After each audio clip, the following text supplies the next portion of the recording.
Hello students, आज हम पढ़ने जा रहे हैं हमारा chapter number 5 wonderful world of Bholu, यानी कि भोलू की दुनिया कितनी आश्चर्य भरी है उसके बारे में हम डिस्कस करेंगे। So friends, come on, this is Bholu. Bholu has gone for a walk bye a pond today. तो फ्रेंड्स, ये जो स्टोरी मैं आज आपको बताने जा रही हूँ, इसमें एक लड़का है जिसका नाम क्या है, भोलू, और वो walk bye a pond today, एक पॉन्ड यानी कि एक तालाब के पास वॉक करने जा रहा है। Let us to go along with him for a walk. तो चलिए हम भी उसके साथ इस वॉक पर जाते हैं and get to know something, और कुछ जानने की कोशिश करते हैं कि वो क्या हमें बताना चाह रहा है। भोलू, वाह what a beautiful fish is this. तो ये भोलू बोल रहा है कि वाह कितनी सुंदर फिश है। ओ मिंटू फिश, और उस फिश का नाम क्या है, Mintu. Please come and play with मी। और भोलू उससे इंसिस्ट करता है कि तुम आओ और मेरे साथ खेलो। तो फिश कहती है कि fish, no I can not come out there, मैं बाहर नहीं आ सकती हूँ। You come in to the water to play with me, तुम पानी के अंदर आ जाओ अगर तुम मेरे साथ खेलना चाहते हो तो। Bholu, I can not come in to water. तो भोलू रिप्लाई करता है कि मैं पानी में नहीं आ सकता हूँ। फिश कहती है, आई can not come out of water, मैं पानी से बाहर नहीं आ सकती हूँ। भोलू, वाई, क्यों? फिश कहती है कि I can not breathe on land, मैं ज़मीन पर ब्रीथ यानी कि सांस नहीं ले पाऊँगी। Bholu, likewise I can not respire in water. Bholu ने कहा इसी तरह से मैं भी पानी में सांस नहीं ले पाऊँगा। Fish, Bholu, one has its own place of living, हर किसी की अपनी जगह है रहने के लिए। तो इस तरह से जब भोलू ने फिश को इंसिस्ट किया कि तुम बाहर आओ मेरे साथ लैंड पे खेलो, तो फिश ने कहा कि नहीं, मैं पानी से बाहर नहीं आ सकती क्योंकि मैं पानी में ही रहती हूँ। Clear students? अब देखिए कि भोलू और किसके पास पहुंचता है। Bholu, O Chinchi squirrel, are you fine over there. Chinchi squirrel, क्या तुम वहाँ पर ठीक हो। Would you please come down to play with me, क्या तुम नीचे आ सकती हो मेरे साथ खेलने के लिए। So squirrel says, yes certainly. Squirrel कहती है क्यों नहीं, मैं अभी आती हूँ। Bholu, can you get down from the tree and live on land, क्या तुम इस पेड़ से नीचे उतर सकती हो और मेरे साथ इस ज़मीन पर आ सकती हो। स्क्विरल, श्योर, वाई नॉट, क्यों नहीं। Can leave on land, I make nest on tree. उसने कहा कि क्यों नहीं, मैं तुम्हारे साथ खेलूंगी लैंड पे क्योंकि मैं ज़मीन पर रह सकती हूँ। एंड आई मेक नेस्ट, और मैं अपने रहने के लिए घोंसला बनाती हूँ जो कि कहाँ होता है, पेड़ पे। Bholu, wow you are very good. Bholu ने कहा कि वाह तुम तो बहुत अच्छी हो। See Mintu fish tells that it can live in water only, कि मिंटू फिश ने तो मुझे ये बताया कि वो सिर्फ पानी में ही रह सकती है। Squirrel, it's true about fish. उसने बोला हाँ, मछली के लिए ये बात बिल्कुल सही है। She can only live in water as the water is the home for it, कि हाँ वो पानी में ही जिंदा रह सकती है और पानी में ही उसका घर है। Bholu, so can you not live in water. तो भोलू स्क्विरल से पूछता है क्या तुम पानी में नहीं रह सकती हो। Squirrel, no Bholu, I can not live in water, मैं पानी में नहीं रह सकती हूँ। We live on land so we can not breathe in water. तो उसने कहा कि हाँ, मैं सिर्फ ज़मीन पर रह सकती हूँ और पानी के अंदर हम सांस नहीं ले पाते हैं। Hence we can not live in water, इसलिए हम पानी में नहीं रहते हैं। सो स्टूडेंट्स, आपको ये भी समझ में आया होगा कि स्क्विरल हमारी, आपने देखा होगा अपने घर के आसपास कि किस तरह से गिलहरी पेड़ों पर, दीवारों पर दौड़ती भागती हुई आपको नज़र आई होगी ज़मीन पर। तो ये पेड़ों पर रहती हैं, हमारे घर के आसपास की दीवारों पे आपको दिखाई देगी, हमारे लैंड पे आपको दिखाई देगी। Now Bholu walked ahead and met Dagmag tortoise. अब भोलू आगे जाता है और डगमग टॉर्टोइज से मिलता है। भोलू, और डगमग वेयर आर यू गोइंग? उसने कहा कि अरे डगमग तुम कहाँ जा रहे हो? Tortoise, it's too hot here, यहाँ बहुत गर्मी है। Bholu, I shall go in to the pond. Bholu, मैं नज़दीक के तालाब में जा रहा हूँ। एंड टेक रेस्ट देयर, और वहाँ जाकर मैं आराम करूँगा। It would give me relief from the heat, और इससे मुझे गर्मी से आज़ादी मिलेगी और उससे थोड़ा मुझे आराम भी मिलेगा पानी में जाने से। Bholu, you walk on land then how can you live in water? Bholu ने कहा जब तुम ज़मीन पे चलते हो तो तुम पानी में कैसे रह पाओगे? टॉर्टोइज, वाई, क्यों नहीं? Can I not live in water, क्या मैं पानी में नहीं रह सकता? Bholu, Chinchi tells that those who live on land can not live in water. Bholu ने कहा जो चिंची स्क्विरल थी उसने मुझसे कहा था कि जो लैंड पे रहते हैं, ज़मीन पे रहते हैं, वो लोग पानी में नहीं रह सकते। Tortoise, Chinchi is correct but there are some exceptional animals like me which can live both on land and in water. Tortoise ने कहा कि चिंची ने जो तुमसे कहा है वो बिल्कुल सही है, लेकिन कुछ ऐसे एक्सेप्शनल यानी कि विशेष एनिमल होते हैं जो कि दोनों जगह रह पाते हैं, जैसे कि लैंड पे भी और वाटर में भी। भोलू, ओ इट्स रियली अमेजिंग, अरे ये तो बड़ी ही अजीब बात है। While Bolu was walking ahead, brooding, he met Kittu Pigeon on the way. इसी तरह से बोलू चलते हुए सोचते हुए वहाँ से जा रहा था तो उसे एक पिजन मिला जिसका नाम था Kittu. Pigeon, hey are you fine Bholu, where are you going? Pigeon Bholu से पूछता है कि तुम ठीक हो बोलू, तुम कहाँ जा रहे हो? बोलू, हाउ मे आई से आई एम कन्फ्यूज, मैं कैसे बताऊँ तुम्हें, मैं बहुत कन्फ्यूज़ हूँ। Pigeon, what is the confusion, क्या है जिस बात पे तुम कन्फ्यूज़ हो रहे हो, तुम समझ नहीं पा रहे हो? बोलू, see the fish says that she can live in water only. देखो ना, इस फिश ने मुझसे कहा कि मैं सिर्फ पानी में रह सकती हूँ। Likewise tells the squirrel that she can live only on land not in water. और उसी तरह से मुझे स्क्विरल ने, गिलहरी ने ये बताया कि वो सिर्फ लैंड पे रह सकती है, पानी में नहीं रह सकती। But Dagmag tortoise claims that it can live both in water and on land. लेकिन देखो तो ज़रा इस टॉर्टोइज, ये जो हमारा डगमग टॉर्टोइज है, उसने मुझे बताया कि वो तो लैंड और वाटर दोनों जगह पे रह सकता है। Pigeon, there is nothing to get confused with. Pigeon ने कहा कि इसमें कन्फ्यूज़ होने वाली बात तो कुछ है नहीं। Bholu, some walk on the land, कुछ ज़मीन पे चलते हैं, some fly in the sky, कुछ आकाश में उड़ते हैं, and some may walk and swim as well, और कुछ लोग चलते हैं और कुछ लोग तैरते हैं। तो समझ में आया फ्रेंड्स आपको कि किस तरह से अलग अलग एनिमल्स अलग अलग अपने कुछ, आपने देखा जिस तरह से कि कुछ एनिमल्स फ्लाई कर रहे हैं, कुछ ज़मीन पे रहते हैं, कुछ पानी में रहते हैं। Then Bholu, where do you live, do you walk और स्विम? तो भोलू कहता है कि तुम कहाँ रहते हो, क्या तुम वॉक करते हो या स्विम करते हो? Pigeon, see dear, I am a flying bird and come on ground to pick grains.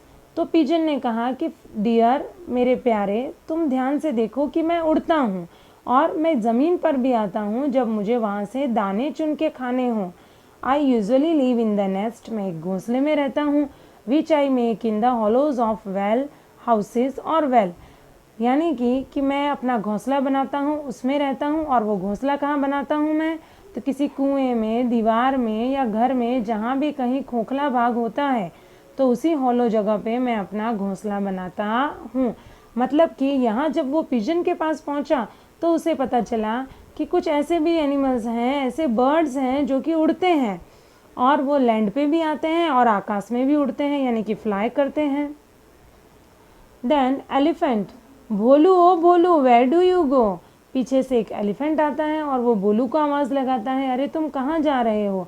भोलू, हाथी दादा, it's good that you have met, I am very much confused. Bholu ने कहा, हाथी दादा, बहुत अच्छा हुआ कि आप मुझे मिल गए, आज तो मैं बहुत ही कन्फ्यूज़ हूँ। एलिफेंट, व्हाट हैपेंड, क्या हुआ?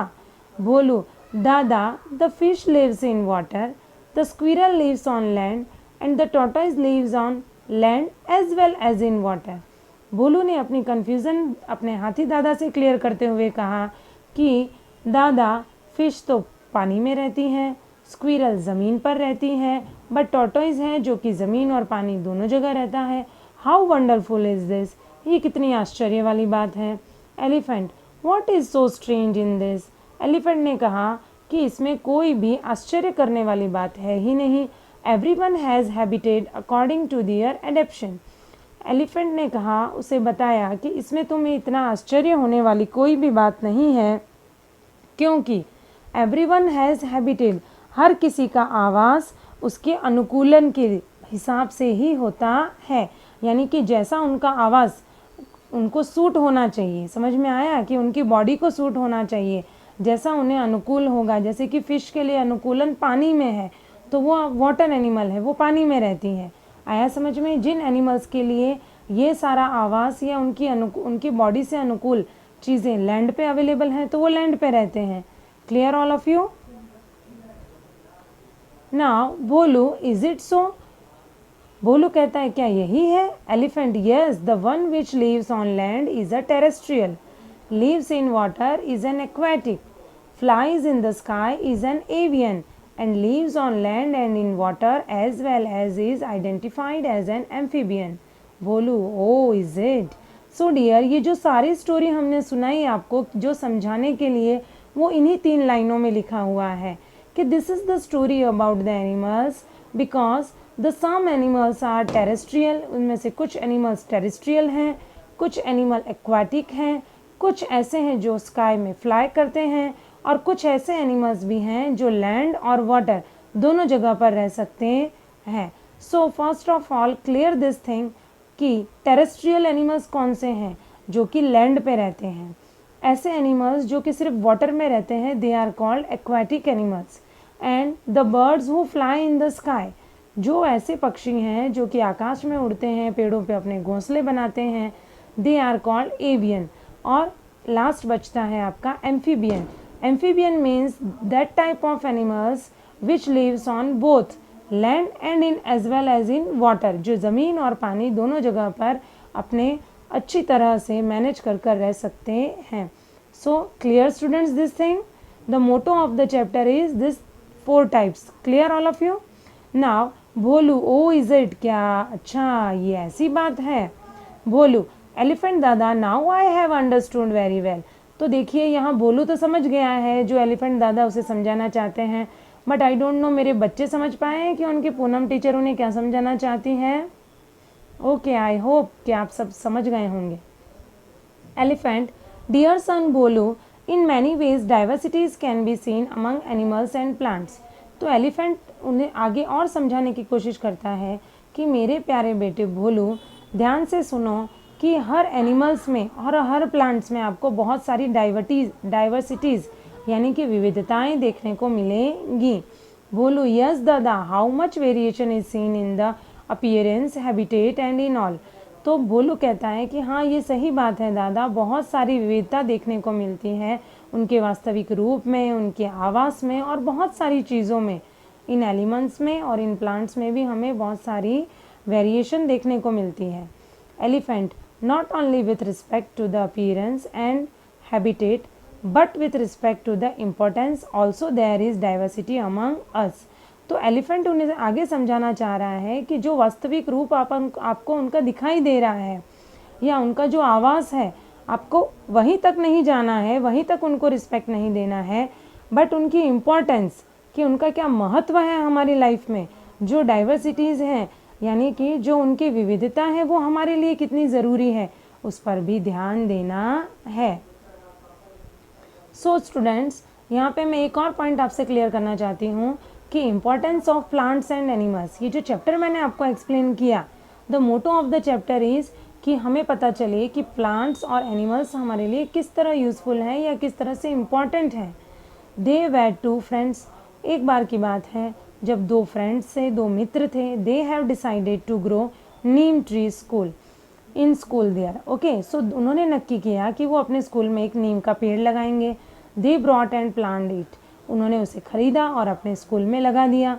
One day they saw that a goat was going to eat it, और एक दिन उन्होंने देखा कि एक बकरी उसे खाने जा रही थी। Immediately both the friends made a fence around it, तो उन दोनों फ्रेंड्स ने क्या किया कि उसकी चारों तरफ फेंस, यानी आपने देखा होगा जो कांटे वाली जाली लगा देते हैं ना, तो उसी तरह की जाली उन्होंने उस प्लांट के चारों तरफ लगा दी। This is called protection of plant. तो ये जो उन्होंने किया, ये उन्होंने किस लिए किया कि उस प्लांट को प्रोटेक्ट करने के लिए, ताकि एनिमल्स वगैरह उसे डैमेज ना कर पाएँ। For the growth of a plant, अब प्लांट को बढ़ाना है तो उसके लिए उन्होंने क्या किया, fertiliser, watering, plogging is done which is called breeding. फिर उन्होंने उसे अच्छा बड़ा होने के लिए उसमें फर्टिलाइज़र्स डाले, उसे पानी दिया, उसे उसकी ज़मीन को डिग किया, खोदा, तो इस तरह से उसकी ब्रीडिंग यानी कि उसकी नंबर्स इंक्रीज़ होने लगे, वो और बढ़ने लगा। एलिफेंट, बोलू now have you understand the meaning of conservation and breeding. तो एलिफेंट ने कहा कि बोलू क्या आप तुम्हें समझ में आ रहा है कि what is the conservation and breeding.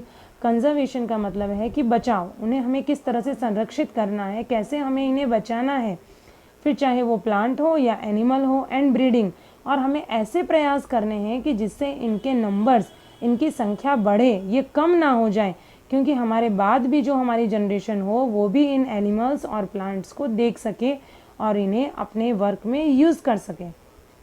बोलू यस एलिफेंट दादा, now I have understood properly. तो बोलू कहता है कि एलिफेंट दादा अब मैं इस चीज़ को अच्छे से समझ चुका हूँ। So dear students, I hope आप लोग भी समझ पाए होंगे कि इस चैप्टर के साथ मैं आपको क्या समझाना चाहती हूँ और हमें किस तरह से हमारे प्लांट्स और एनिमल्स को कंजर्व करना है और उनकी ब्रीडिंग को इंक्रीज़ करना है। Elephant now say what will you do for our conservation and breeding. तो एलिफेंट दादा ने उससे कहा अब तुम मुझे बताओ कि तुम क्या करोगे हमें प्रोटेक्ट करने के लिए और हमारे नंबर इंक्रीज़ हों ऐसी ब्रीडिंग करने के लिए। तो बोलू टेल दादा व्हाट शुड वी डू। उसने उन्हीं से पूछा कि आप बताइए दादा हमें क्या करना चाहिए। Elephant discuss with your friends and make a not your friends and make a not your self. बोलू यस बाय बाय एलिफेंट दादा। तो यहाँ एलिफेंट दादा ने उसे एक बहुत अच्छा एडवाइस दिया कि आप अपने फ्रेंड्स के साथ, अपने फैमिली मेम्बर्स के साथ बैठ के डिस्कस कीजिए कि किस तरह से आप इन एनिमल्स और प्लांट्स को कंजर्व कर सकते हैं, उनके ब्रीडिंग्स को इंक्रीज़ कर सकते हैं, और आप खुद भी डिसाइड कर सकते हैं कि आज से आप क्या करेंगे।